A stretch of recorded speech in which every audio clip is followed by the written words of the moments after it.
This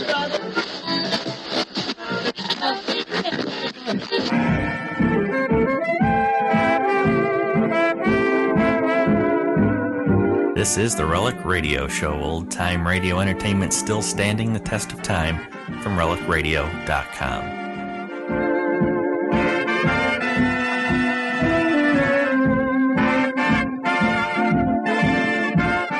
Welcome back to the Relic Radio Show. This week, we begin with The Key, a series that aired in 1956. We'll hear their episode titled Two-Timed. After that, it's the CBS Radio Workshop and Report on E.S.P., their story from March 9th, 1956.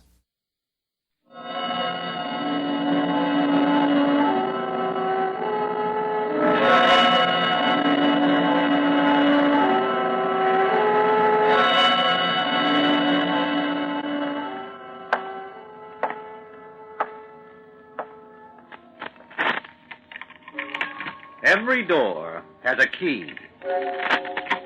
There's a key to every situation. Behind every unopened door, there is a mystery. And the opening of this door introduces us to another in the series, The Key. Heck of a night. So what? So nothing. So it's a heck of a night. You've been saying that for 11 straight nights. When do you expect something different? I'd like to be told about it. Ah, go soak your head. That's what I like about you, Stan. Good, quick answers. Knock it off, you. Look, all I said was it's a heck of a night. I know. Yeah, well, then Willie here, he jumps down my neck like I was... Quit it. Well, you'd think when three fellas have got to work together, they could at least... You think they could maybe think of something different to say sometimes? That's what you think they could do? Look, we'll be finished here in a couple of days. Then it won't make any difference what you say. I'll let it rest, huh? Oh, you know, it's funny being the only three guys from Mars around. Just like we were the only people left on Earth. Hey, wouldn't it be funny if we got back and found everyone not there? You see what I mean? Kind of scary. Yeah. Well, some of the people I know, I'd be happy if they weren't there. Not me. I want to get back to the big city. I want to hear some noise and see some lights and drink some good whiskey. That's what I want to do.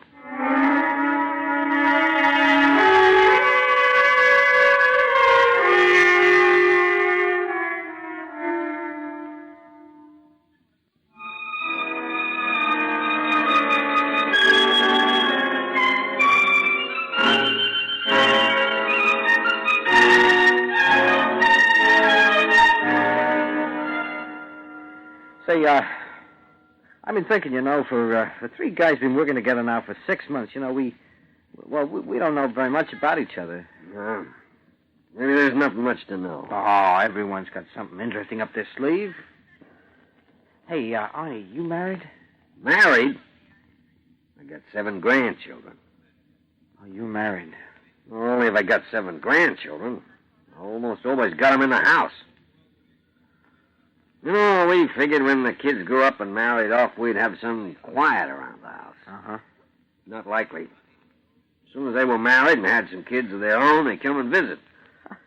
And then a couple of them had some bad luck, and they come back to live. And pretty soon, the house is full of screaming kids. Yeah. Well, that's life. Still, I guess I wouldn't be without them. What about you, Stan? Not married. Not yet, anyway. Oh, I see. You got somebody in mind? Oh, couple. I'm going to wait for a big dowry. Or maybe a rich widow. Look, with a face like yours, you should get what you can. Oh, I'm not handsome, but I got sex appeal. Who told you that? The weighing machine. Got my weight wrong, too. Hey, it must be pretty good to have a nice house and a heap of kids. Say, I bet you're never lonely. Lonely? Why do you think I took this job? It's the only way I could figure to get me a holiday. Still, I sure miss him. Yeah. Willie. What? You married or anything? Say that again. Well, are you? I sure am. Hey, sounds pretty good. Pretty good? You just sit here a minute, boy. I'll show you what's pretty good. Well, it's the first time I've seen Willie interested in anything. He must be some doll. Yeah, I'll show you what's pretty good. Yeah. Take a look at that. Oh, yeah, me too. Is that your wife? Nobody else. She used to be on the stage. Went under the name of the Pink Pearl. Used to do a specialty act, very high class. Yeah. How long you been married? 6 months. 6 months? And you'd leave her to come and work on a stinking job like this? Oh, you're crazy in the head. Well, I figured the dough was good, and I wouldn't spend any out here. And that way I could save a lot. You see, Pearl, well, she's been used to nice things. I didn't reckon it was fair to make her do without them, so I decided to take this, and with the dough I saved, we can maybe put a deposit on a nice business or something. Well, it's the first time I've ever heard you say more than 10 words at a time. This doll sure has you. Yeah, she certainly has. Well, what are you staring at, Stan? Huh? Nothing. Just looking at the picture. Real nice. Yeah. Well, you looked enough. Hand it over. I still wouldn't have left the doll like that. Not for a million. Well, we figured it was worth it. Of course, I didn't do it without a long talk about it. Did Pearl like the idea? Yeah, of course she didn't. But like me, she figured we needed the money, so that was that. She still working? Yeah, but not on the stage anymore. She told me she was taking a job in a bakery. No, not that there's anything wrong with the stage. She had a very refined act. It's just that, well, she's a married woman now, and, well, you know how it is. Oh, sure. Yeah, I'll bet she was a wow. And then some. Yeah, never could figure why a good looker like her married a pan-faced guy like me. Must be love. It's the only reason I can figure.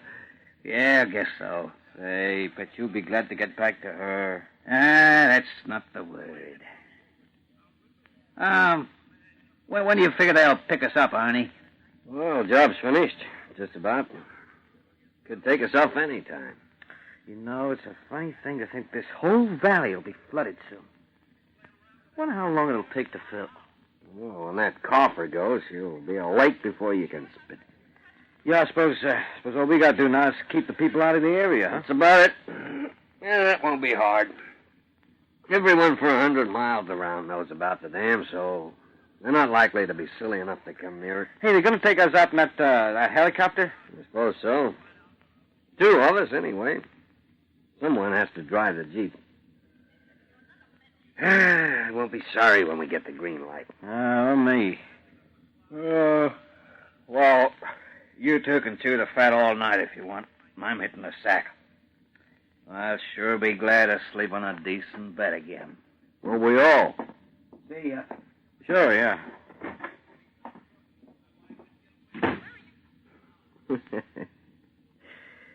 I never seen Willie so talkative. He's sure gone on that wife of his. Don't blame him if it comes to that. No, I don't blame him one little bit. I wish they could have caught her act. You get back to the city before Willie, you might just be lucky. What do you mean?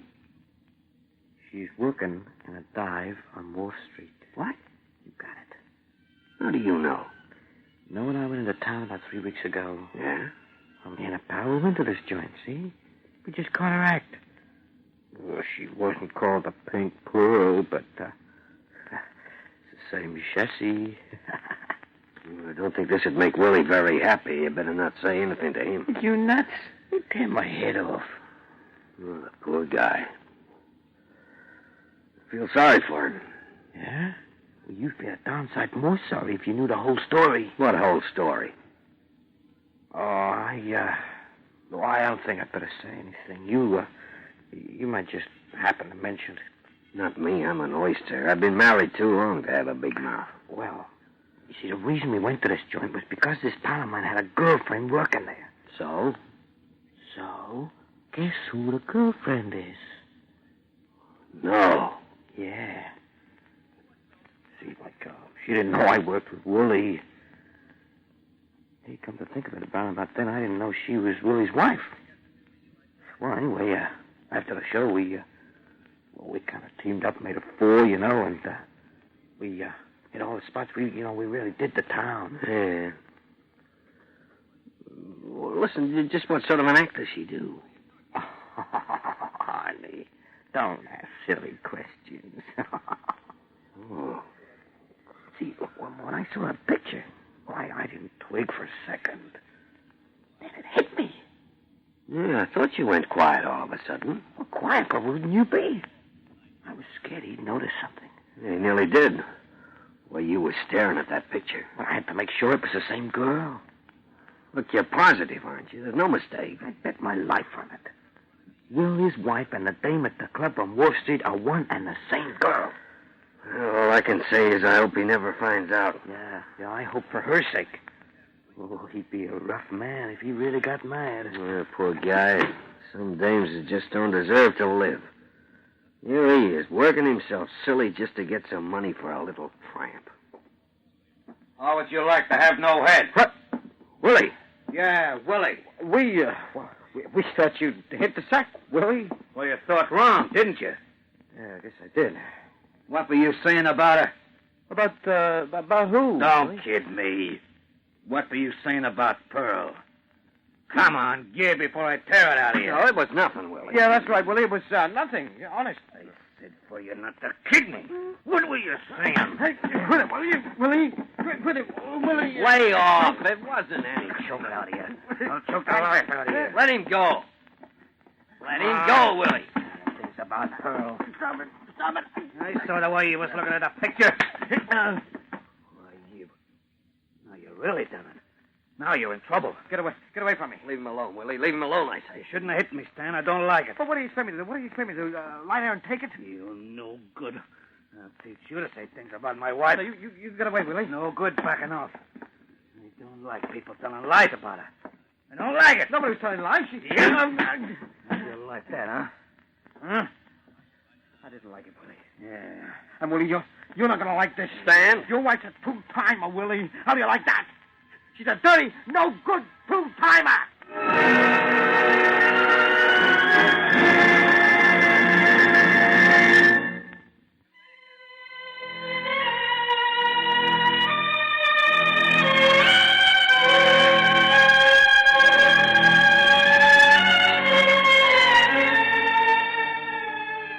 You shouldn't have said those things to him, Stan. Well, it was his own fault. He nearly killed me. I've never seen a guy go to pieces like that. It's like he'd been hit with a poleaxe. Yeah, I should have kept my big mouth shut in the first place. Yeah, I guess so. Well, anyway, I'm as much to blame as you. I wanted to know. Poor old Willie works like a dog to save money while his wife goes off and works in some crummy joint. Yeah, tough. I suppose you could forgive that if she figured that she could make more money there than working in a bakery. But it's the other that's so hard to take. A man like Willie won't put up with a wife two-timing him. Well, who would, for Pete's sake? When a guy gets married, he should expect his wife could run straight. Can you imagine what's going to happen when he gets home? Oh, wow. Oh, maybe nothing. Maybe you just leave her without a word. Big, tough characters like Willie are funny. When something big happens to them, something they can't fight or beat with their fists, they go to pieces. That's what's happened to Willie. Yeah. Well, no good worrying anymore, I suppose. Might as well hit the cut. Ooh, be glad to get out of here. Be glad when the whole joint's full of water.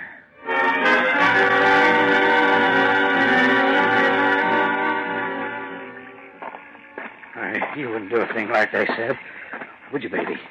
They were lying in their teeth. We had it all worked out. We get some money and make something of ourselves. No, you just wouldn't do it. Dirty liars. Yeah. Wait till I tell you what they said about you. What a laugh. That Stan. Say anything about people. He's shooting just because he's got no one. You're kind of sorry for him.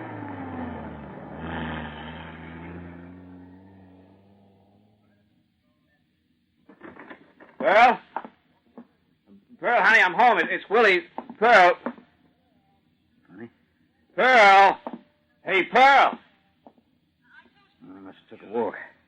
Yeah, that's it. She's gone for a walk someplace. What a crazy pair. Just because you're a good-looking doll, they make up lying stories about you.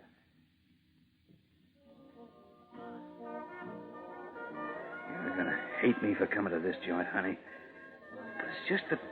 Well, they said a dame was doing an act here. A dame who looks like you, and I just want to see her. What they say it.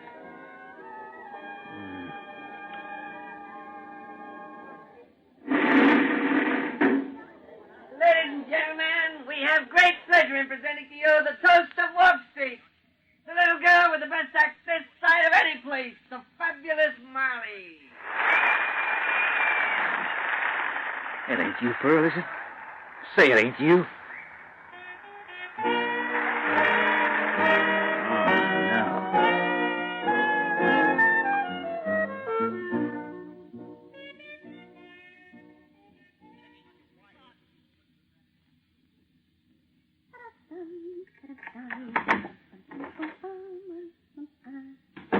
Surprise.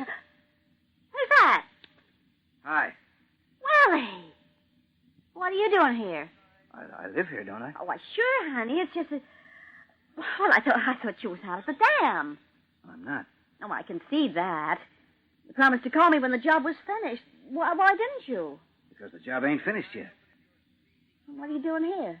Well, can't a guy see his own wife if he wants to?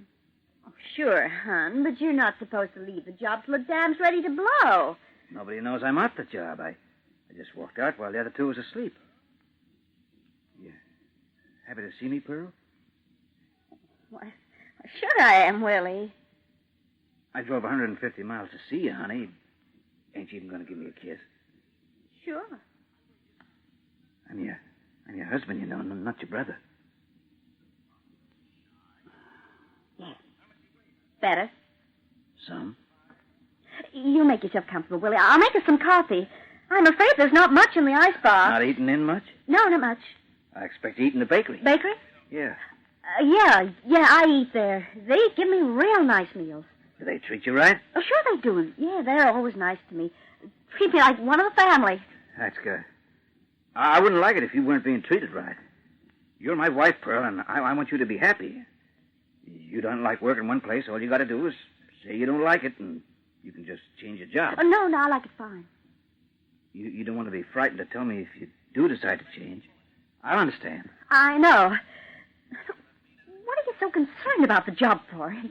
You ought to be worried about your own.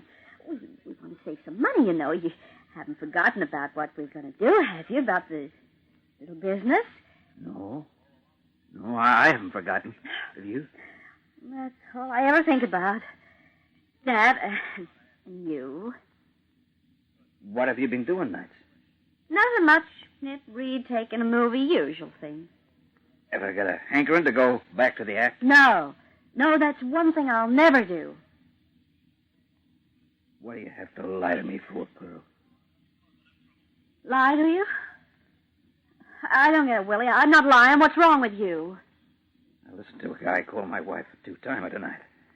I near as darn it choked him because he said it. Willie. I didn't believe you could be like that. Not Pearl. Oh, I should think not. So I took the Jeep and came in to see you. I didn't believe him for 1 minute. That's not the reason I came in. Then why did you? I don't know. I think I was all broke up inside, and I wanted to see you just to give me some courage or something. I don't know. It's hard to explain. There was no one here when I came home, so I waited. I waited a long time, Pearl. I went to a movie.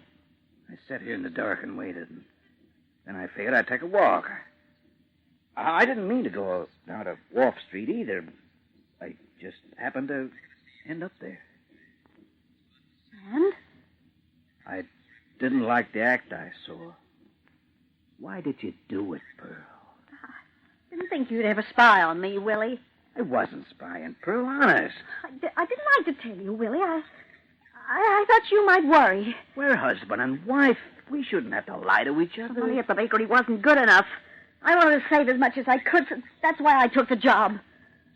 If I thought you would get at me, Pearl, I just don't know what I'd do. Anything I've done, honey, has been because I want us to get somewhere. And now get that look off your face. Gee, I haven't even put the coffee on yet. I'd like some. Yeah, come through with me while I fix it.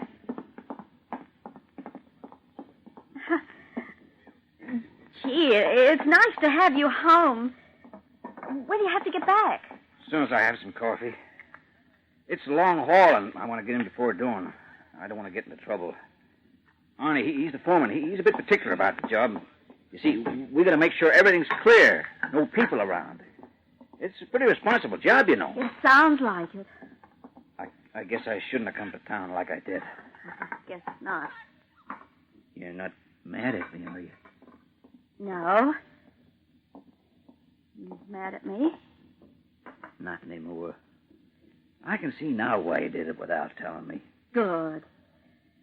Hey, Pearl, this fella, the one who said he saw you, his name's Stan. What's the matter? Nothing, just clumsy. He said he and another buddy of his made a 4 with you and another girl. Willie. He seemed pretty sure of himself. But I figured he just wanted to say he'd been out with such a good-looking gal, especially one on the stage that's... Yeah, that's what it must be, eh, Pearl? Sure, that's what it is. Yeah, that's the one thing I couldn't stand.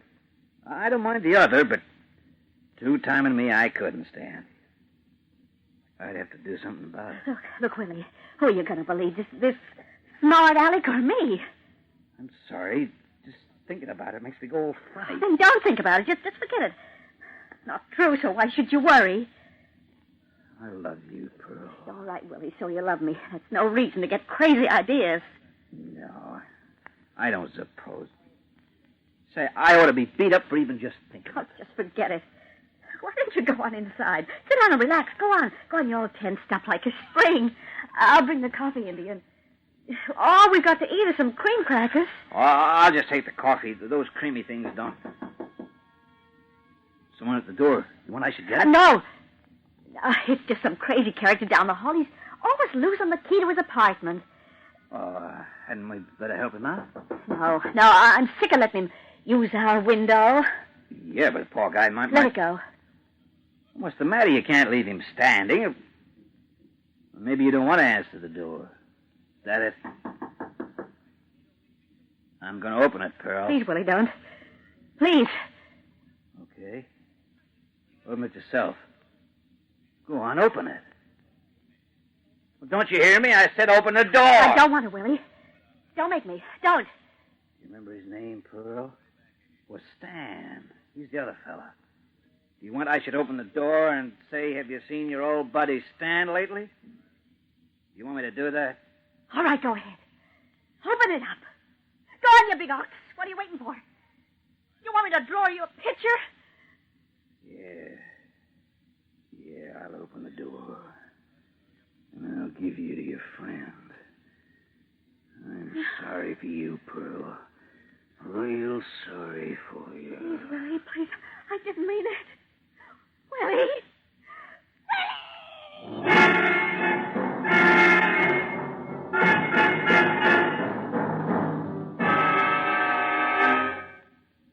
Oh, sure glad to be out of that valley, Arnie. I wonder what became of Willie.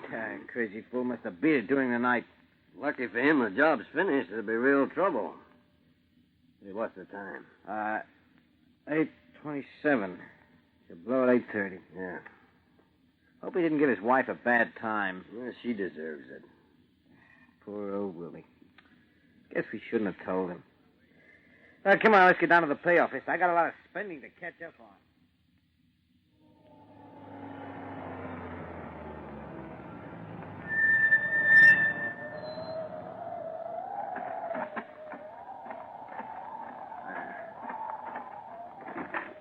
Now, don't start giving me a bad time, boys.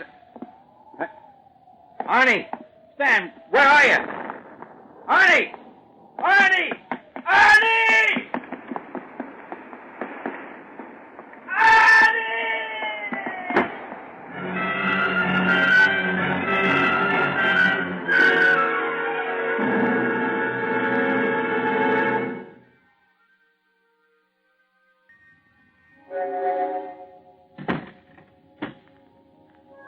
A closing door finishes the story.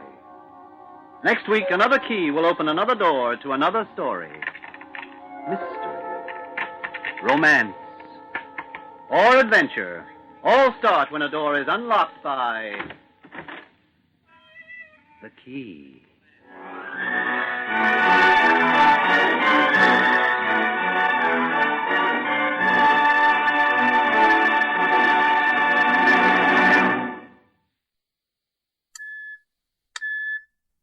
Star, wavy lines, square.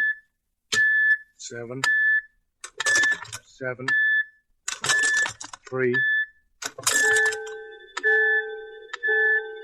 CBS Radio and its 217 affiliated stations present the CBS Radio Workshop, radio's distinguished series dedicated to man's imagination, the theater of the mind. Tonight, Report on E.S.P., a study of clairvoyance, telepathy, and extrasensory perception taken from actual case records. Ladies and gentlemen, Mr. John McIntyre. Extrasensory perception, clairvoyance, telepathy, precognition. These are the laboratory words. But in everyday life, you and I are faced with a multitude of strange occurrences.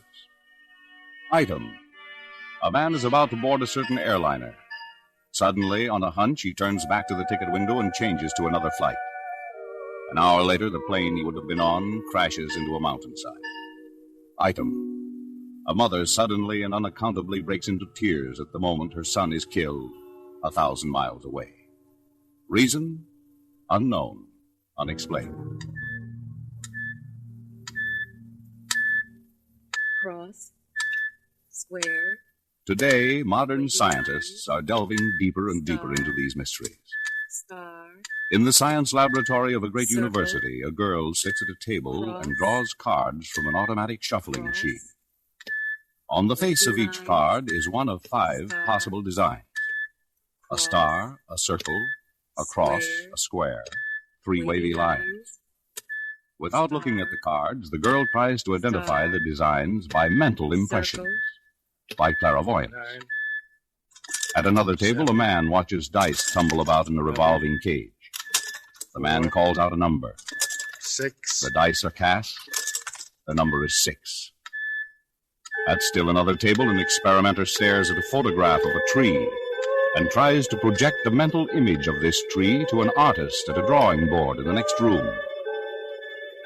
These are only a few of the experiments by which modern science hopes to probe into these unexplained phenomena, to solve one of life's greatest riddles.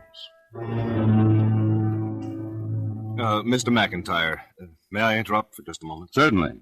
My name is Lawrence Dobkin. Mr. Dobkin? Now, it's my contention most of these things can be explained. Properly investigated with adequate controls, science can show a perfectly normal, logical explanation for almost any of these so-called psychic phenomena. I see. Excuse me, Mr. McIntyre. I'm Russell Thorson, and I'd like to ask Mr. Dobkin a question. Well, go right ahead, Mr. Thorson. Mr. Dobkin, do you feel that science has been able to determine by what means certain men and women are able to consult a forked stick and discover water far underground? You mean a water dowser? Yes. Oh, that's a superstition that goes back to the Middle Ages. I believe it's more than a superstition. I believe it's extrasensory perception. Oh? Gentlemen, may I make a suggestion? Certainly, Mr. McIntyre. The workshop has included the case of a water dowser in tonight's report. For case number 1, we have invited a gentleman who can give us an eyewitness account of how a water dowser works.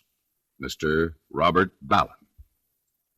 To begin with, let me say that my experience is limited to the method used by one particular dowser, Mr. Henry Gross, game warden of Biddeford, Maine, probably the country's best-known dowser. 2 books have been written about him by Kenneth Roberts, author of such bestsellers as Northwest Passage and Oliver Wiswell. As a result of reading of Mr. Roberts' books on Henry Gross, I decided to employ him to find water on my farm, which is just outside Manchester, Vermont. Shortly after I bought the farm, in the fall of 1954, the spring that supplied all my water suddenly went dry. Some of my neighbors said nothing could be done about it. Some said I should call in a geologist and try to drill a well. Instead, I got in touch with Kenneth Roberts and Mr. Henry Gross. I asked if Mr. Gross would be willing to come over from Maine and douse my farm. He said he would for a fee of $500 in expenses, and a day or so later he drove up to my front door.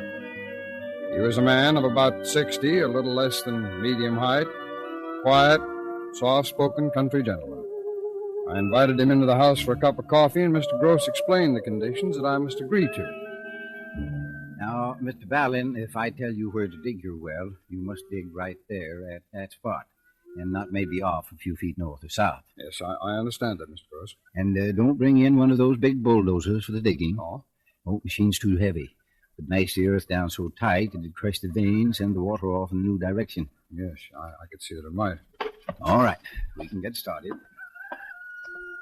Most of my farm is on a hillside with a good deal of natural growth. As we walked along, Mr. Gross pulled up a goldenrod plant and bent it into the shape of the letter V. He took one fork of the branch in each hand and held the point directly in front of him in a horizontal position. He aimed slowly to the right, then to the left. Suddenly, the branch dipped down. Huh? Yes, looks like your old spring, the one that dried out, is straight up the hill. I didn't tell you where it was, did I? Oh, didn't need to. That's where my rod says it is. That's why it dipped. Well, in other words, if the rod points down, that indicates water? Mm-hmm. Or if I'm asking the rod a question, a dip means yes. If it doesn't dip, that's no. Can the rod tell how near we are to the spring? I'll ask it. How far away is the old spring? More than 100 yards? We waited a moment, and then the rod dipped again. More than 200 yards? Another pause, then another dip. More than 500 yards? This time it was motionless. Seems to be less than 500. Is it 450 yards? Is it 460 yards? The questions continued until the rod indicated the old spring was 458 yards up the hill. We then paced off the distance and found it to be 457 yards. Now, considering that a man's stride cannot be exact, the rod's accuracy was phenomenal. Know why this spring went dry? It was off on a tributary, and this long drought parched it out. You think the main vein is still flowing? Mm-hmm. Just a question of finding it. We worked our way down the slope until the divining rod dipped again. Then Mr. Gross began walking back and forth and asking the rod questions. Finally, we had worked ourselves almost up to my back door, and then Mr. Gross laid the rod aside. Mr. Ballin, you've got a good vein. Comes down from the top of that hill. It's about 20 feet wide. The deepest part is 7 feet. And behind your house, it rises to within 4 feet of the surface. Huh? Now, this is the place to dig. You'll find it's excellent drinking water. Fine. It's only 4 feet. I can dig it myself. Sure. Be good exercise. Mr. Gross, 2 or 3 times while you were working, you seemed to break into perspiration and tremble. Mm-hmm. Yeah, it happens now and then. Takes a little out of you when you feel the water. You say feel? Well, that's the only way I can describe it. Well, then you must be able to find the water without using a divining rod. I do sometimes, but the rod is a help. Well, tell me, do you think other dowsers feel water the same way you do? Can't say, but I do know that most of us are outdoor folks. We're at home in the woods and fields. I think that's important. Very important. I followed Mr. Gross's instructions and started digging in the spot that he had indicated. The top earth was dry and caked. But at about 18 inches, the soil was damp. At 2 feet, it was moist. At 3 feet, water seeped into the hole. As far as we could tell, the water vein was exactly at the depth that Mr. Gross had predicted. And now, I'd like to present in person the gentleman who participated in this remarkable phenomenon, Mr. Robert W. Ballin, a vice president of the world's largest advertising agency, the J. Walter Thompson Company. Mr. Ballin. Thank you, Mr. McIntyre. Would you care to make any comments on this case? No, I don't think so, except to say I realize that my experience with Mr. Henry Gross was quite impossible, except for one thing. It actually happened through no other device than one man's unusual powers. Thank you, Mr. Ballin. And you might be interested to know that in preparing this program, the workshop has inquired as to Mr. Henry Gross's recent activities as a water dowser. He has been employed by the city of Fredericksburg, Texas, by landowners on the island of St. Croix in the Virgin Islands, by such firms as Bristol-Myers Chemical Laboratories, the A.C. Lawrence Leather Company, a subsidiary of Swift & Company, by 2 large electronic factories in New Jersey, and by Canada's largest munitions plant. Excuse me, Mr. McIntyre. May I just make a comment? Certainly, Mr. Dobkin. Thank you. Now, science has investigated water dowsing. It appears that when that rod twists and dips in the dowser's hands, well, that's actually caused by an unconscious muscular action. Now, if that's correct, there's no mystery about it. But there most certainly is. In what way, Mr. Thorson? Well, even if the dowser should control the rod by this unconscious muscular action, what is it that affects his muscles? If the dowser has some strange affinity for water, how does he feel it? Well, no, and how is it that Mr. Gross, over a flowing vein of water, can hold 2 dowsing rods, each slightly off-center, and have one rod work frontward and the other backward? Muscles can't do that. Well, but now you're getting off into the supernatural. The supernatural or the natural, in a way not yet understood by science. In every era since the age of ice and of the mastodon, man has believed in the miraculous. He turned to the witch doctors, the soothsayers, to the astrologers, the magicians, to the frauds and the cunning cheats. Again and again his faith was betrayed, and yet he believed. He believed because there was something that was beyond his knowledge. In the Bible there are miracles. Belshazzar feasted with 1,000 nobles, and a hand appeared and wrote on the wall, Mene, Mene, Tekel, Upharsin. And in that night was Belshazzar, the king of the Chaldeans, slain. Pharaoh dreamed a dream of 7 fat years and 7 lean years. Nebuchadnezzar, king of Babylon, slept and saw a vision of himself humbled as unto the beasts of the field. What are these dreams, these visions? To be exact, sir, they're phenomena that come under the heading of precognition. That is to say, the knowing of an event before it actually happens. Now, just a minute. Yes, Mr. Dobkin. At times, science finds it difficult to accept biblical stories as literal fact. They are very effective, yes, as literature. But we can't possibly prove that these things actually did occur. Nor can we prove that they did not, sir. Yes, well, all right. Now we're quibbling. How about some modern examples? Would you accept them? That depends on the quality of the evidence. We all know that certain people are given to telling some very remarkable things, which are either pure imagination or events that have been poorly observed and wrongly interpreted. Mr. Dobkin, I doubt if you would charge fraud or mistake in the 2 cases I'm proposing. They're both a matter of public record. Mr. McIntyre, would you please? With pleasure. Case number 2, which might be called precognition.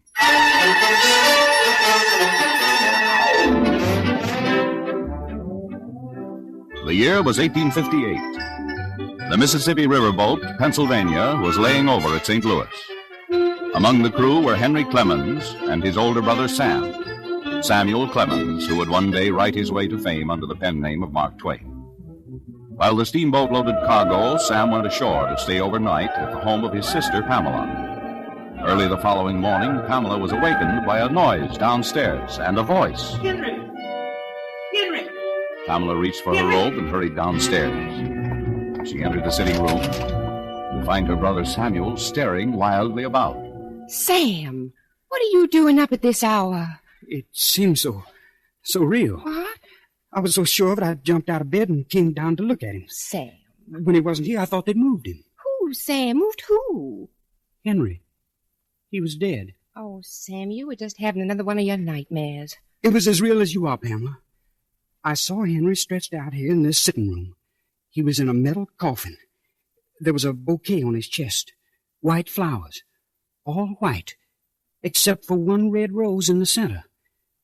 It was so vivid. Sam, it was just a dream. Yes.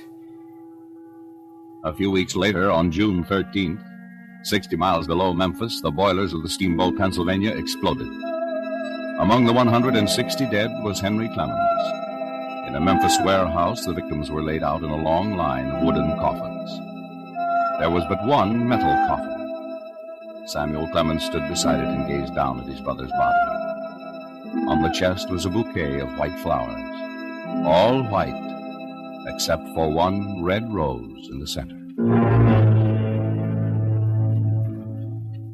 Case number 3. 7 years later, in the second week of April, 1865, another man dreamed a dream. Afterward, he told it to his wife and to his best friend. There seemed to be a death-like stillness about me. Then I heard subdued sobs, as if a number of people were weeping. I thought I left my bed and wandered downstairs. I went from room to room. No living person was in sight, but the same mournful sounds of distress met me as I passed along. I was both puzzled and alarmed. I kept on until I arrived at the east room.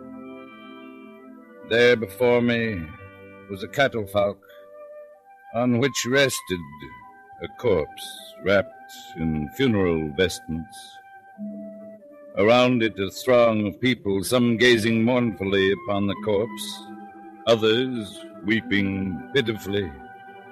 I asked one of the soldiers there, "Who is dead in the White House?" "The president," he said. "He was killed by an assassin."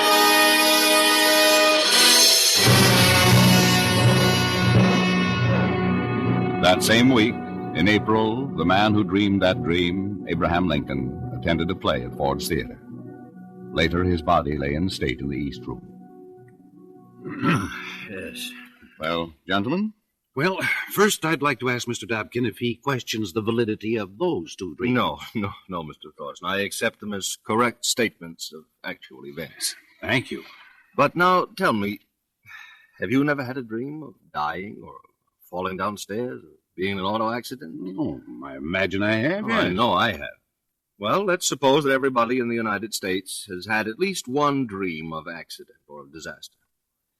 That's 165 million dreams. Now, the simple law of averages guarantees that some of those dreams will come true. I think this is a good time to quote Dr. Sigmund Freud. He said, if one regards oneself as a skeptic, it is well from time to time to be skeptical about one's skepticism.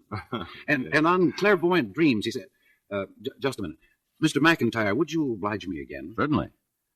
In Vienna, in 1925, Dr. Sigmund Freud, the great pioneer in the science of psychoanalysis, had this to say.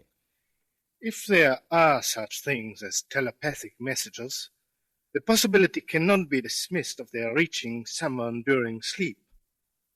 The further possibility arises that telepathic messages received in the course of the day may only be dealt with during a dream of the following night. I hope you paid particular attention to that last part, Mr. Dobkin.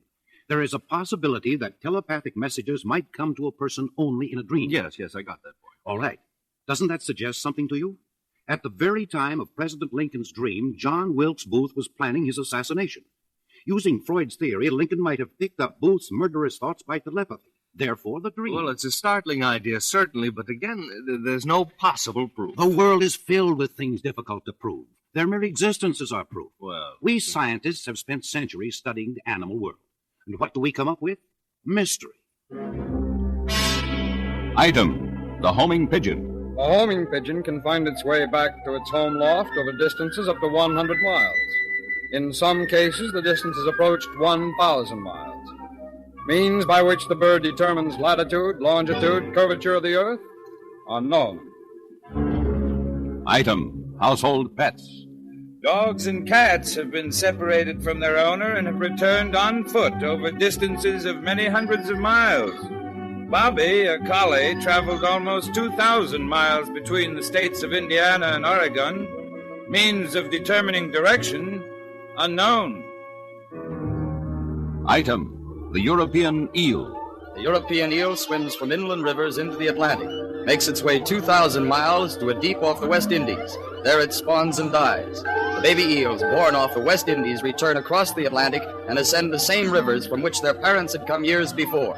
Method of finding their way, unknown. Well, this is all very interesting, Mr. Thorson, but these are things that we call instinct. Yes, and what is instinct? Can science explain it? Well, we're investigating it. And we still don't know. I say that instinct includes clairvoyance and telepathy at work at an animal level. Yes, but that is simply argument. Mr. McIntyre, may we have the case of Lady the Wonder Horse? Certainly. Case number 4. An example of clairvoyance, as told by Mr. Stuart Wyatt.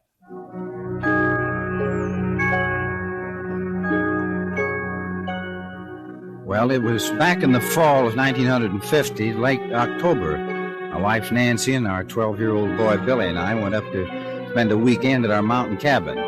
This was back in eastern Tennessee on the shore of a small lake. Late Saturday afternoon, Billy went out in a sailboat. I told him not to because it looked like there was a storm blowing up, but, well, you know how kids are. But, well, anyway, the wind kept getting stronger and stronger. Nancy and I got worried. We saw Billy trying to take in sail, but he couldn't do it fast enough. Then the mast broke and the boat capsized. I swam out to the wreckage, but there was no sign of Billy. So we telephoned the nearest forest ranger station, and they sent over a couple of men with a search boat. They couldn't find anything either. That night, in the pouring rain, we had over 200 volunteers combing the woods and the shore. They even brought in bloodhounds. After 2 days of this, the chief ranger, Anderson, was pretty discouraged. Well, we've dragged the lake 3 times, Mr. Wyatt, and still nothing. I'm afraid the body must be caught under the ledge or something where our equipment can't reach it. Looks like there's nothing more we can do. When I told that to my wife, it's a funny thing, Mr. McIntyre. She just suddenly stopped crying. She said, "All right, now it's time to try that horse she'd read about. It was supposed to be able to find missing children, and its name was Lady." I told her it was ridiculous, but, well, we'd tried everything else. The horse which Mrs. Wyatt had read about is Lady, owned by Mrs. C.D. Fonda of Richmond, Virginia. Mr. and Mrs. Wyatt found the 25-year-old mare waiting for them in her barn. In front of her was a strange contrivance of levers and wooden blocks with letters of the alphabet and numbers running from 1 to 10. Following instructions, the Wyatts asked Lady a test question. Lady, tell me, what was my maiden name? The horse moved toward one of the levers. She pressed her nose against the lever, and a block with the letter L came into view. L. E. E, that's right, Lee, Nancy Lee. Oh, this is impossible. Nobody around here knows your maiden name. Lady does. Well... Lady, is my son Billy alive? Lady? A. L. I. Alive. God, oh, God. Lady, where is Billy? Lady, where is Billy?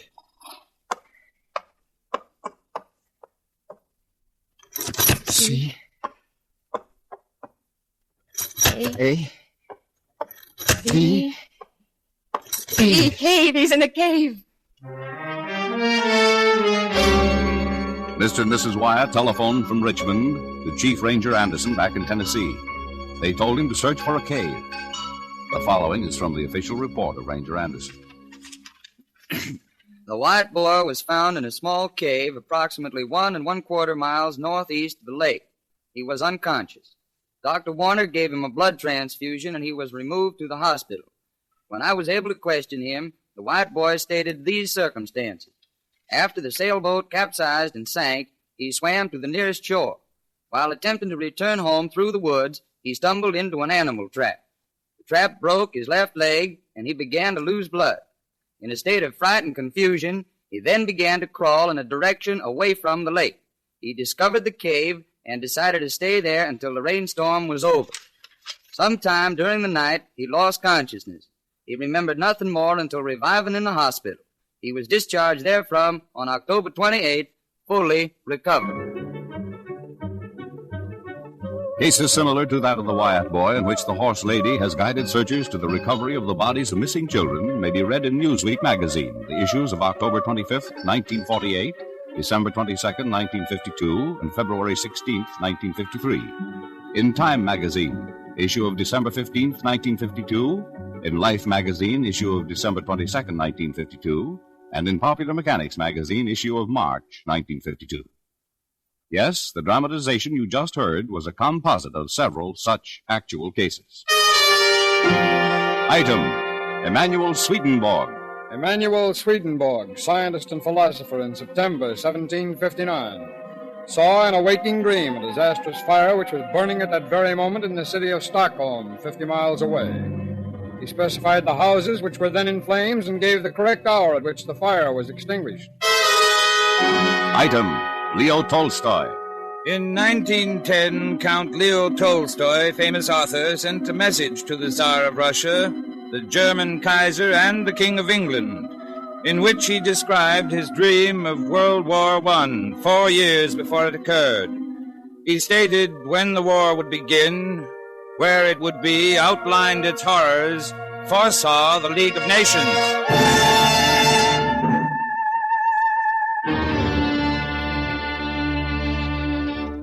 And now, gentlemen, any questions? You, Mr. Thorson? I rest my case. You, Mr. Dobkin? I rest my case.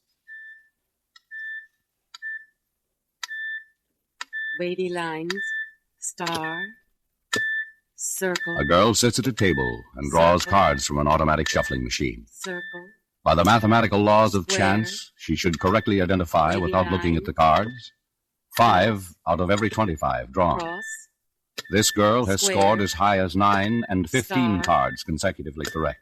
Star. In one such experiment, the score has Cross. exceeded the laws of chance by odds of Square. 400,000 to 1. Star. In still other cases, Star. the odds have risen to the astronomical ratio of 1 trillion and 1 quadrillion to 1. 6. In laboratories and universities 6. throughout the United States and Europe and South Africa, the research goes on. 12. New light is being shed on the 7. phenomena of telepathy and 2. clairvoyance. The day may be not far distant 5. when science will establish the principles of 11. extrasensory perception and its operation as firmly as the 9. laws which govern nuclear fission. Star. The ideas advanced by Wavy line. Professor Sigmund Freud and by other Square. investigators may yet be Circle. proven fact. Circle. That long before man's first crude Wavy stammerings, long Star. before he first chiseled his ideographs Star. into stone, Star. man communicated to fellow man Star. through thought. Star. Star. Tonight, the CBS Radio Workshop has presented Report on E.S.P., directed by Jack Johnstone.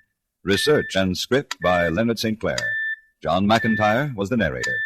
The cast included Lucille Meredith, Lillian Bayef, Don Diamond, Lawrence Dobkin, Russell Thorson, Stacey Harris, Robert Vallon, Forrest Lewis, Sam Edwards, Raymond Burr, and Bert Holland. Original music for tonight's program was composed and conducted by Amerigo Marino, with vocal by Norma Zimmer. The CBS Radio Workshop is produced in Hollywood by William Frug. This is Hugh Douglas inviting you to join us again next week when we present Cops and Robbers, a unique experiment in which real-life detectives use actual police methods to solve a fictional crime. Presented on the CBS Radio Workshop.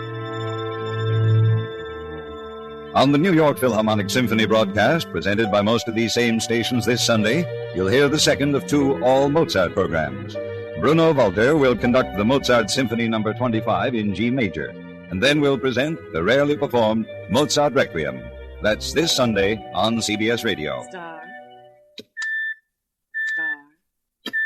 Star. Stay tuned for 5 minutes of CBS Star. News, to be followed on most of these stations by The Jack Parsons Show. 5. 11. America listens most to the CBS Radio Network. 9.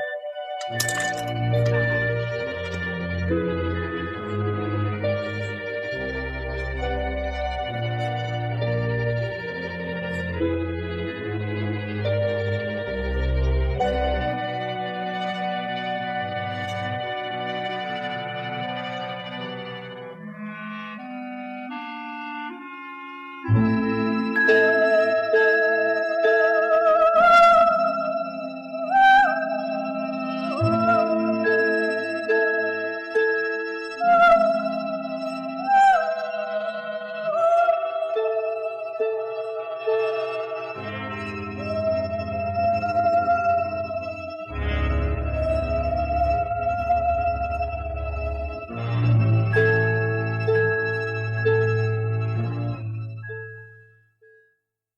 That's the Relic Radio Show for this week. I hope you enjoyed it. Come back next Tuesday for another one. In between now and then, you can find more from The Key, the CBS Radio Workshop, the Relic Radio Show, and everything else Relic Radio at the website, relicradio.com. Remember, if you'd like to help support this show and all of the shows, visit donate.relicradio.com or click on one of the links on the website. Your support makes it all happen, as it has for 15 years. Thanks to those who have helped out. Thanks for joining me today. Be back next week with another episode of the Relic Radio Show.